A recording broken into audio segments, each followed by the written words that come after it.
പ്രായമായ ഒരാൾ apple slice ചെയ്ത ഒരു ഏലിയന് കഴിക്കാൻ കൊടുക്കുന്നു. ആക്ച്വലി 2 ദിവസത്തിന് മുൻപാണ് ആ ഏലിയന്റെ സ്പേസ്ഷിപ്പ് അദ്ദേഹത്തിന്റെ ബാക്ക് യാർഡിൽ ക്രാഷ് ആയത്. അദ്ദേഹം 911-ൽ വിളിച്ചറിയിക്കുമെങ്കിലും അവർ അത് വിശ്വസിക്കുന്നില്ല.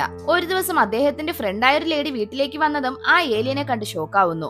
ആദ്യം അതിനെ കണ്ട് പേടിച്ചെങ്കിലും പിന്നീട് അവർക്ക് അതിനെ വളരെയധികം ഇഷ്ടമാവുന്നു. അവർ രണ്ടുപേരും ഇക്കാര്യം വേറെ ആരും അറിയാതെ സൂക്ഷിക്കുന്നു. ആ ലേഡി അതിന് തന്റെ മകളുടെ ടീഷർട്ട് ഇട്ട് കൊടുക്കുന്നു. ആ ഏലിയൻ അദ്ദേഹത്തിന് ഒരു പൂച്ചയുടെ ചിത്രം വരച്ചു കൊടുക്കുന്നു. അപ്പോൾ അദ്ദേഹം ആ ഏലിയൻ തന്നോട് കമ്മ്യൂണിക്കേറ്റ് ചെയ്യാൻ ശ്രമിക്കുകയാണെന്ന് മനസ്സിലാക്കുന്നു. പക്ഷെ എന്താണ് പറയാൻ ശ്രമിക്കുന്നതെന്ന് മനസ്സിലാവുന്നില്ല. അങ്ങനെ ഇരിക്കെ ഇവർ രണ്ടുപേരും മറ്റാരും അറിയരുതെന്ന് വിചാരിച്ച് രഹസ്യമാക്കി വെച്ചിരുന്ന ഇക്കാര്യം ഇവരുടെ ഫ്രണ്ടായ ജോയ്സ് എന്ന ലേഡി അറിയുന്നു. പിറ്റേ ദിവസം ജോയ്സ് അവിടേക്ക് വരുമ്പോൾ ഏലിയൻ അതിന്റെ സ്പേസ്ഷിപ്പ് ശരിയാക്കിക്കൊണ്ടിരിക്കുന്നു. അവർ അവന് പുതിയൊരു ടീഷർട്ട് കൊണ്ട് കൊടുക്കുന്നു. അതിനുശേഷം അതിന്റെ ഒപ്പം ടൈം സ്പെൻഡ് ചെയ്യണമെന്ന് പറഞ്ഞ് സംസാരിച്ചു കൊണ്ടിരിക്കുന്നു. അതേസമയം തന്നെ ഈ ലേഡിയുടെ വീട്ടിൽ ഒരു കള്ളൻ കയറുന്നു. ഇവർ പോലീസിനെ വിളിക്കാൻ പോകുമ്പോഴേക്കും അയാൾ അവരെ അറ്റാക്ക് ചെയ്യുന്നു. എന്നാൽ ഏലിയൻ അത് കാണാൻ സാധിക്കുന്നു. പെട്ടെന്ന് അതിന്റെ തല ബ്ലൂ കളർ ആവുന്നു. കുറച്ചു സമയത്തിന് ശേഷം നോർമൽ ആവുകയും ചെയ്യുന്നു. അതിനുശേഷമാണ് മനസ്സിലാവുന്നത് ഏലിയൻ തന്റെ പവർ യൂസ് ചെയ്ത് ആ കള്ളന്റെ തല ബ്ലാസ്റ്റ് ചെയ്തിരിക്കുന്നു. ആദ്യം ഇത് എങ്ങനെ സംഭവിച്ചെന്ന് ആ ലേഡിക്ക് മനസ്സിലായില്ലെങ്കിലും പിന്നീട് അത് മനസ്സിലാവുന്നു. അതിനുശേഷം ഒരു ദിവസം ഈ ലേഡിക്ക് എന്തോ ചത്തതുപോലെ സ്മെല്ല് വരുന്നു. അവർ പുറത്തു വന്ന് നോക്കുമ്പോൾ പുറത്തൊരു ചത്ത പൂച്ച കിടക്കുന്നു. ആദ്യം അവർ ഏലിയനാണ് അതിനെ കൊന്നതെന്ന് വിചാരിക്കുന്നു. പക്ഷെ അതിനുശേഷം അതിന്റെ ദേഹത്തെ ടയർ മാർക്ക് കണ്ടപ്പോൾ അത് വണ്ടി കയറി ചത്തതാണെന്ന് മനസ്സിലാവുന്നു. ഇത്തവണ ഏലിയൻ അവർക്ക് അടുത്ത പെയിന്റിംഗ് കാണിച്ചു കൊടുക്കുന്നു. നോക്കുമ്പോൾ അതിലിപ്പോൾ 7 പൂച്ചയ്ക്ക് പകരം 6 പൂച്ചകളുടെ ചിത്രം വരച്ചിരിക്കുന്നു. അത് കണ്ടവർക്ക് ആ ഏലിയന് ഷിപ്പ് സ്റ്റാർട്ട് ചെയ്യാൻ 7 പൂച്ചയെ ആവശ്യമാണെന്ന് മനസ്സിലാവുന്നു. അങ്ങനെ അവർ ഏലിയന് വേണ്ടി പൂച്ചയെ അന്വേഷിച്ചിറങ്ങുന്നു.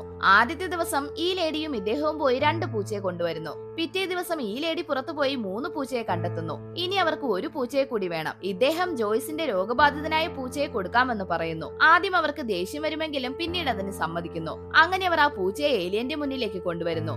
അതിന്റെ ജീവൻ എടുക്കുന്നതിനായി ഏലിയന്റെ തല ബ്ലൂ കളർ ആവുന്നു. വീണ്ടും നോർമലായി മാറുമ്പോഴേക്കും ആ പൂച്ച ചാവുന്നു. അങ്ങനെ അവർ 7 പൂച്ചകളെയും ഒരു സ്ഥലത്ത് കൊണ്ടുവരുന്നു. ഏലിയൻ തിളക്കമുള്ള ഒരു തുണി കൊണ്ട് അതിനെ മറയ്ക്കുന്നു. നിമിഷങ്ങൾക്കുള്ളിൽ അവയെല്ലാം ഒരു സ്ഥലത്തേക്ക് ചുരുങ്ങി വരുന്നു.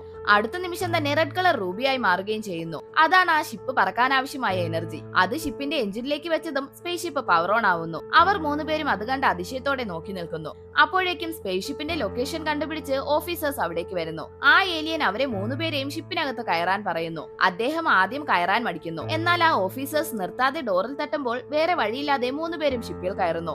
ആ ഓഫീസേഴ്സ് ഡോർ തകർത്ത് വരുമ്പോഴേക്കും സ്പേസ് ഷിപ്പ് അവിടെ നിന്ന് പറന്നു പോകുന്നു. കുറച്ചു നേരം കഴിഞ്ഞ് അത് ഒരു സ്ഥലത്ത് ലാൻഡ് ആവുന്നു. ഇത്ര പെട്ടെന്ന് ആ ഏലിയന്റെ ഗ്രഹത്തിലെത്തിയോ എന്നവർ ചിന്തിക്കുന്നു. പക്ഷേ ഈ ലേഡിയുടെ ഫോണിലെ ഫുൾ റേഞ്ചും തറയിൽ കിടന്നൊരു ചോക്ലേറ്റിന്റെ കവറും കണ്ടപ്പോൾ അവർ ഇപ്പോൾ ഭൂമിയിൽ തന്നെയാണെന്ന് അവർക്ക് മനസ്സിലാവുന്നു. അതിനുശേഷമാണ് മനസ്സിലാവുന്നത് അവർക്ക് 3 പേർക്കും ഭൂമിയിൽ നിന്ന് പോകാൻ ഇഷ്ടമല്ലെന്ന് മനസ്സിലാക്കിയ ഏലിയൻ അവരെ ഭൂമിയിൽ തന്നെ നിർത്തിയിട്ട് അവിടെ നിന്ന് പോകുന്നു.